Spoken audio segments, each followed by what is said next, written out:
historiar e nesse vídeo vou começar o primeiro episódio da série Escola Lugar de História, onde eu vou abordar alguns temas que são pertinentes ao currículo normal, à grade curricular normal da escola, do ensino médio principalmente. E hoje, em comemoração aos 100 anos da Revolução de Fevereiro, que o último dia da Revolução de Fevereiro foi dia 16 de março no calendário ocidental de 1917, então, em comemoração a esses 100 anos, vou falar um pouco da Revolução Russa. Bom, antes de entender como foram os processos revolucionários, como chegaram ao poder os sovietes, como o socialismo ocorreu na Rússia, etc., é bom entender quais fatores foram fundamentais para que essa revolução tivesse fundamento, para que ela ocorresse.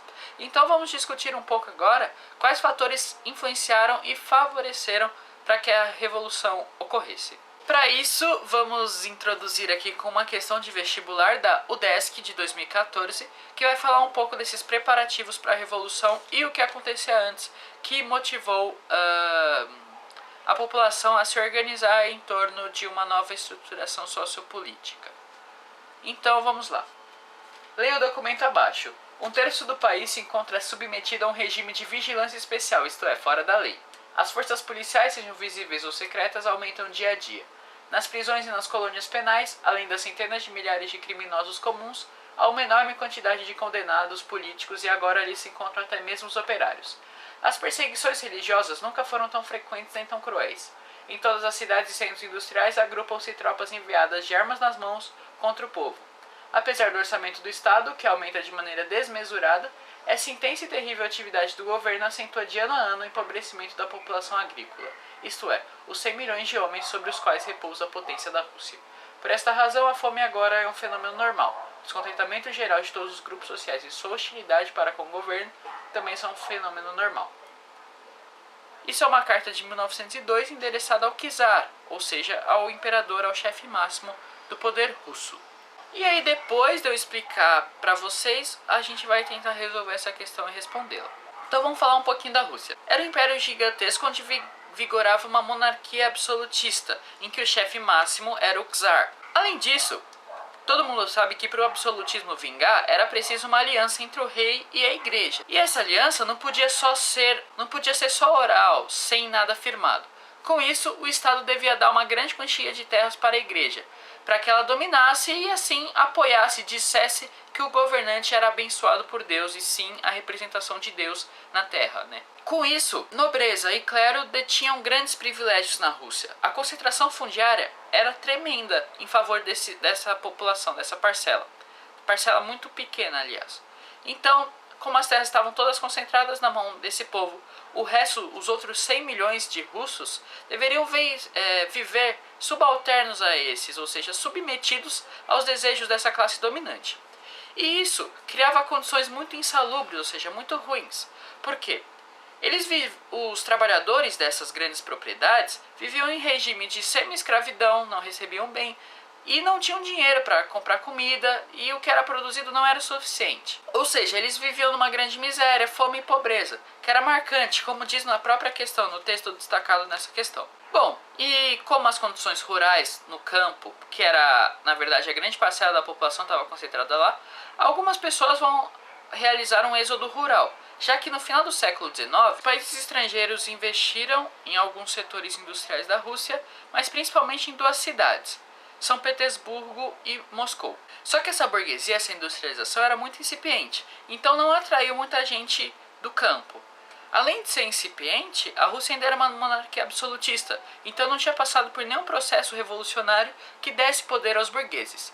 Então, como essa burguesia ela não tinha poder, ou seja, não tinha voz na política da Rússia, ela não representava uma ameaça ao czar, ou seja, ao absolutismo, porque ela não teria esse poder, como ocorreu em outros países, como a Inglaterra e a França, para derrubar o regime. Essa concentração fundiária na mão da igreja e da nobreza e essa burguesia que não era assim muito útil, né, que não propiciava desenvolvimento econômico para o país, além de ser estrangeira, e que a renda dessa indústria não ficava dentro da Rússia, foram somadas a outro fator.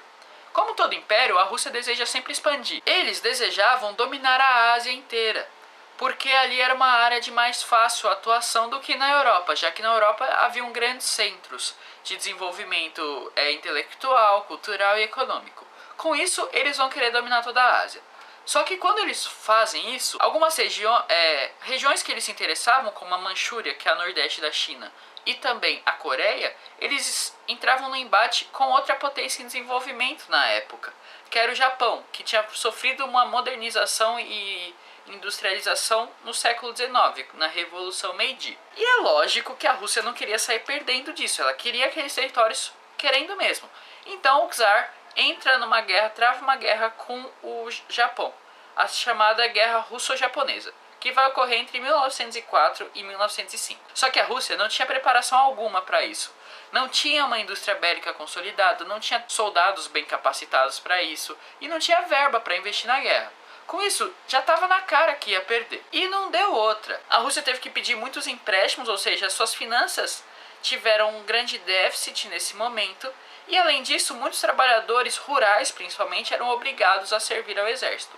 Com isso, a demanda alimentícia ela vai ser muito grande, já que não vai ter produção suficiente, já que os trabalhadores foram lutar no fronte mesmo. E aí, pensando nisso, trabalhadores rurais e urbanos decidem, em janeiro, no calendário russo, de 1905, se organizar e fazer uma petição pro czar, de modo que ele promovesse uma pequena abertura política, ou seja, permitindo uma Assembleia Constituinte, permitindo a organização de partidos, já que eles eram ilegais. Desejavam também uma reforma agrária e maiores direitos políticos, além disso, umas melhores condições de vida, melhores condições de trabalho e principalmente que a Rússia saísse da guerra, porque estava cada vez mais prejudicando o Império. E essas pessoas eram pacíficas, não queriam que o czar saísse do poder, porque elas só queriam algumas pequenas mudanças que melhorassem a vida na Rússia.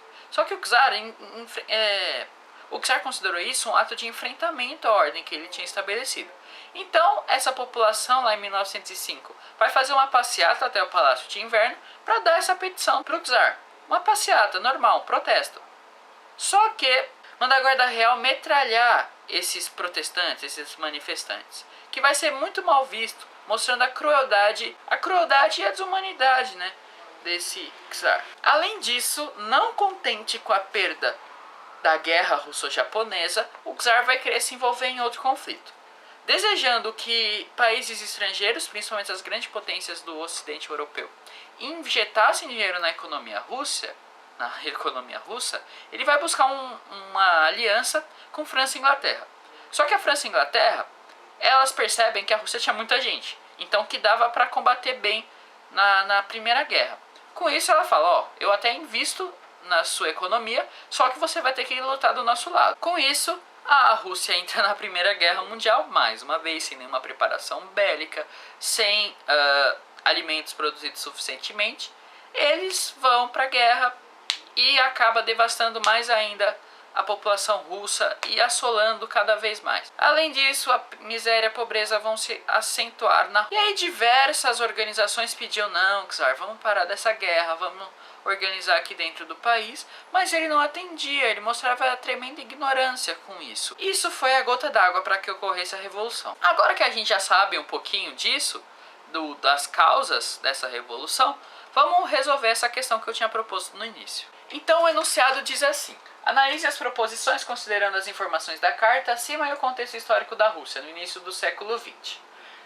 1. Leon Tolstói, em sua carta, está criticando o governo do czar russo devido às perseguições políticas e religiosas e por causa da pobreza, na qual viviam milhões de pessoas na Rússia. Essa é verdade porque foi exatamente o que eu falei para vocês e também é o que está escrito nessa carta. A 2. Apesar do crescimento industrial e urbano ocorrido no final do século XIX e início do século XX, a maioria da população russa vivia em condições miseráveis no campo, uma vez que muitos camponeses não eram proprietários das terras nas quais trabalhavam. Isso eu também disse para vocês, pela concentração fundiária que havia, os camponeses eles eram submetidos a regimes insalubres e a propriedade ela era da nobreza e do clero. Além disso, a Rússia passou sim por um processo de modernização e urbanização no fim do século XIX, de investimento estrangeiro. Então, está certo. 3.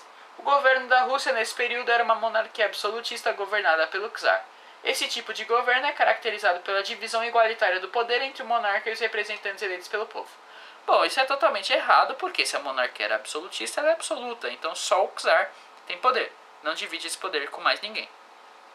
Além disso, o próprio texto fala: 4.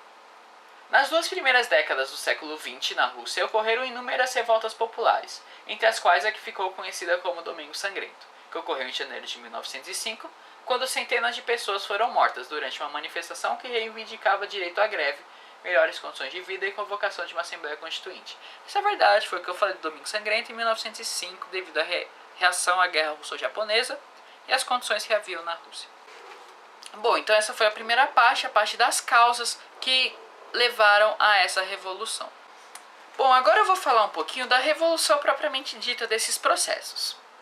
Bom, com a miséria, com a pobreza, com o envolvimento das guerras, com o abuso do czar no poder, diversas organizações foram surgindo e as pessoas foram se congregando em partidos, em reuniões, que estavam muito influenciadas pelas ideias marxistas de 1848, lá do Marx e do Engels, de divisão de poder, divisão igualitária e etc. Então, eles formaram um partido, o Partido Operário Social Democrata Russo. E nesse partido haviam algumas alas, os mencheviques e os bolcheviques.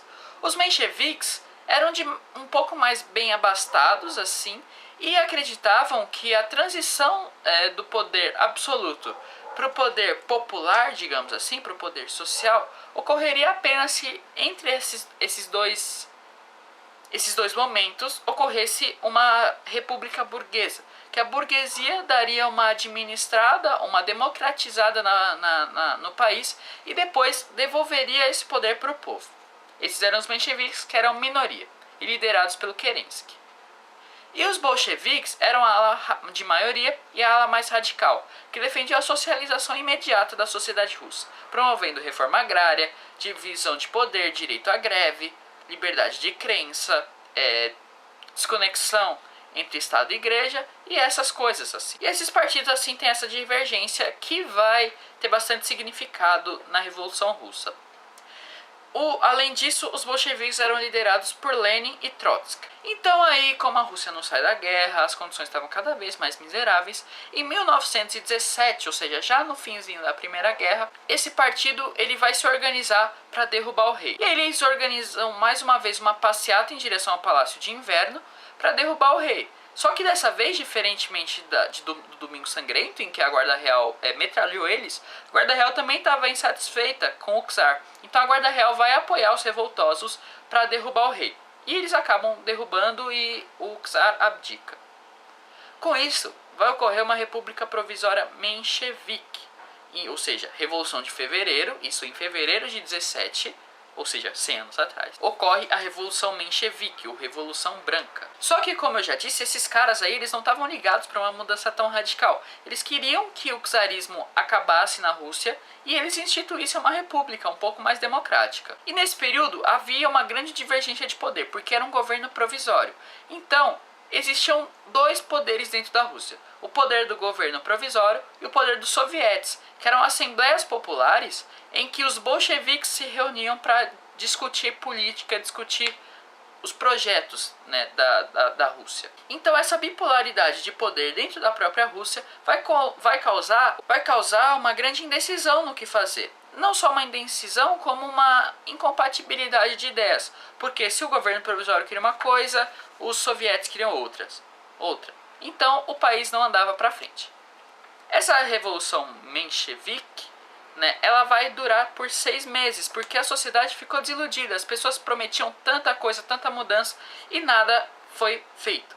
Com isso, em outubro do calendário de lá, novembro do calendário daqui, o Lenin reúne o Exército Vermelho, que eram os apoiadores da ala bolchevique, ou seja, um exército político que estava assim engajado na causa que eles estavam lutando. E esse Exército Vermelho ele vai lá em outubro e derruba o governo provisório.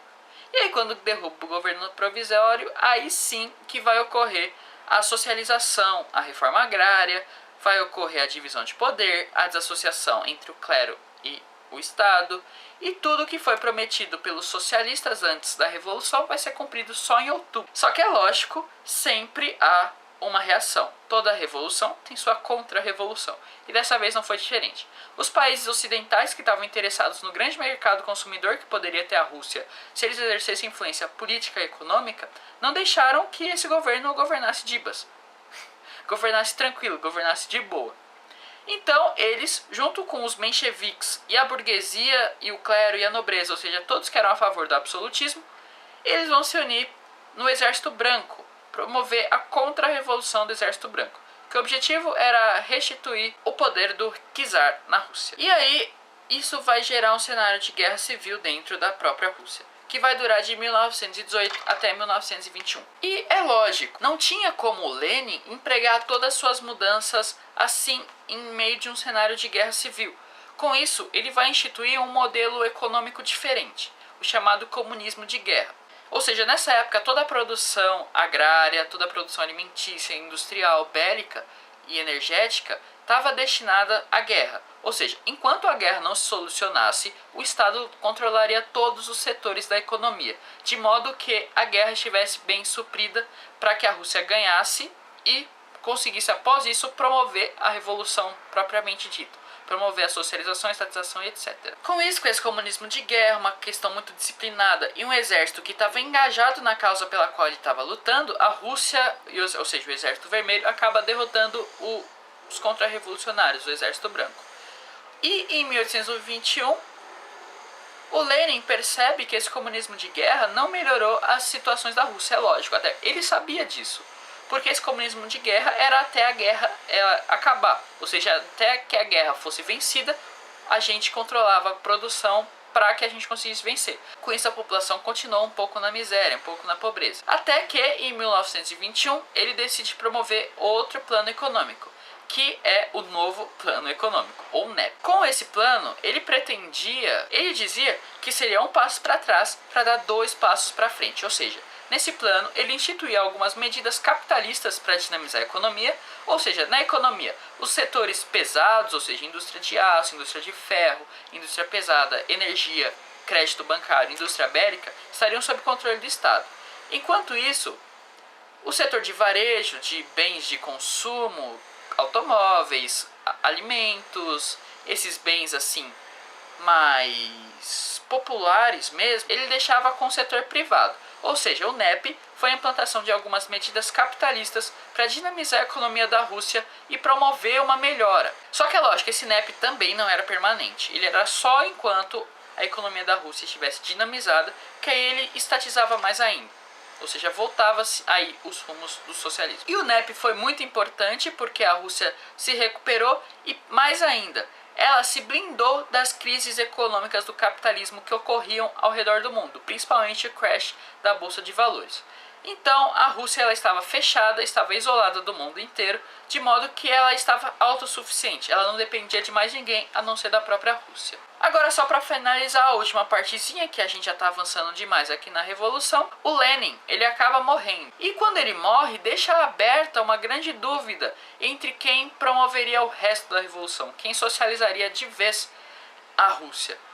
Então, vai ocorrer uma divergência entre duas vertentes. A vertente do Stalin, que era uma pessoa que ganhou apoio dentro do partido, não teve grande liderança na Revolução, e o Trotsky, que aí era o líder do Exército Vermelho na contra-revolução da Guerra Civil. E esses dois, eles tinham ideias opostas. O Stalin defendia um poder centralizador isolado dentro da Rússia, ou seja, que a revolução deveria se concentrar dentro da Rússia, enquanto o Trotsky defendia que o objetivo da Rússia era expandir o socialismo por toda a Europa, por todo o mundo.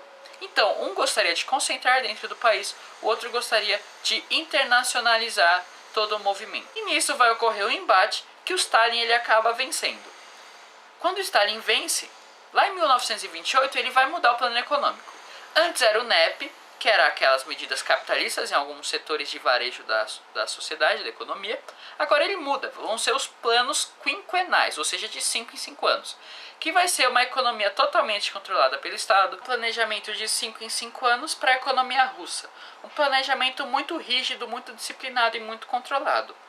Ou seja, eles planejavam tudo, a quantidade do que seria produzida e toda a economia agora era estatizada. Além disso, o Estado deveria investir fortemente na indústria de base, ou seja, o setor de fornecimento e produção de energia, o setor de transportes, o setor de transformação de minerais, ou seja, na indústria de aço, na indústria de ferro, e na indústria bélica principalmente. Então, através desse investimento forte na indústria de base, a Rússia vai alavancar como uma das maiores potências mundiais. Só para concluir agora, vamos fazer algumas críticas sobre isso, principalmente sobre o Stalin, que é o que é mais cobrado da gente.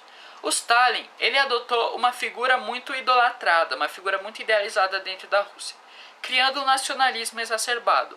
Eles acreditavam que o Stalin era o grande líder e criando um governo assim totalitário, centralizador, que era oposto à questão do socialismo, do poder dividido entre todas as pessoas, né? Então Stalin vai centralizar esse poder. Então Stalin ele precisava de grande propaganda para aderir as pessoas para o seu lado, para primeiramente vencer do Trotsky e depois para que tudo ficasse bem, né?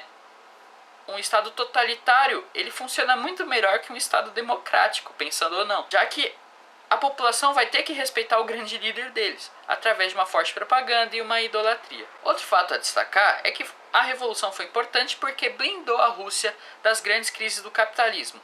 Além disso, ela mostrou uma alternativa para o liberalismo exacerbado que ocorria no mundo até então.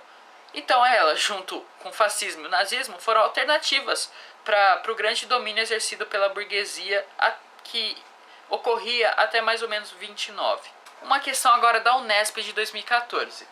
No final da primavera de 1921, um grande artigo de Lenin define o que será a NEP, Nova Política Econômica.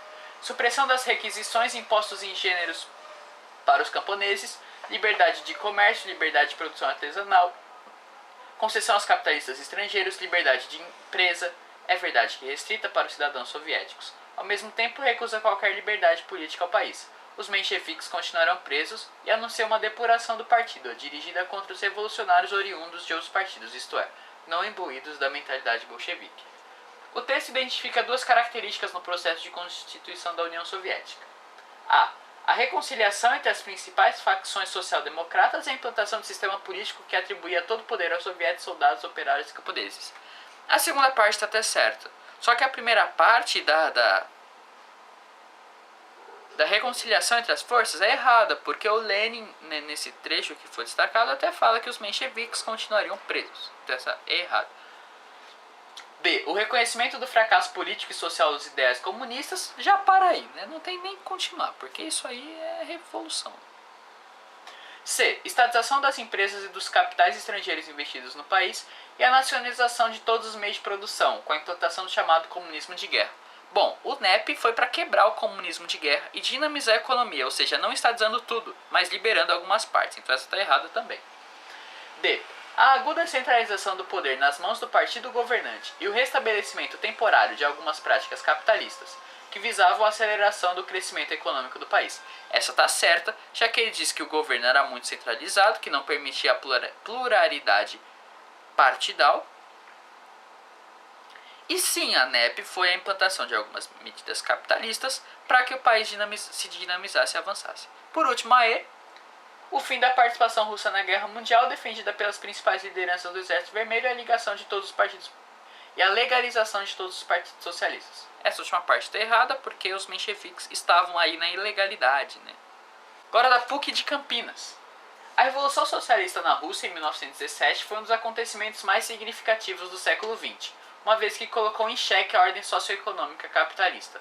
Sobre o desencadeamento do processo revolucionário, é correto afirmar que os mencheviques tiveram um papel fundamental no processo revolucionário por defender a implantação da ditadura do proletariado. Não, essa é errada, porque eles não defendiam a ditadura do proletariado, né? Que seria aí sim a presença de um partido que representasse o povo num processo comunista, socialista.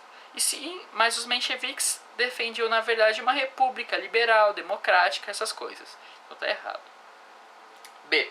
Os bolcheviques representaram a ala mais conservadora dos socialistas. Errado, era a ala mais radical. Parou aí. Foi realimentado pela participação da Rússia na Primeira Guerra, o que desencadeou uma série de greves e revoltas populares em razão da crise de abastecimento de alimentos. Essa é verdade porque a guerra foi a gota d'água e um dos principais fatores para que ocorresse essa revolução. E a crise de abastecimento de alimentos também era uma grande... E a melhora no abastecimento de alimentos era uma grande bandeira defendida pelos revolucionários. D. Liderada por Stalin a partir de outubro está errado. Stalin só vai aparecer posteriormente. Ele não participa do processo revolucionário. E o Partido Comunista conseguiu superar os conflitos... O Partido Comunista conseguiu superar os conflitos que existiam no seu interior quando estabeleceu o NEP, que representava os interesses dos setores mais conservadores. Errado, porque não conseguiu reconciliar esse partido menchevique ainda era considerado legal. Bom, então esse foi o vídeo, eu espero que você tenha aprendido, tenha entendido a Revolução Russa. Qualquer coisa você coloca aí nos comentários que eu respondo. E então é isso, muito obrigado por assistir, espero que você vá bem na prova, porque você só viu isso aqui por causa de uma prova, lógico. E eu espero que você tenha entendido, tenha gostado. Esse foi o vídeo. Não esqueça de deixar seu like, se inscrever no canal para os próximos vídeos. E é isso. Falou, valeu, fui!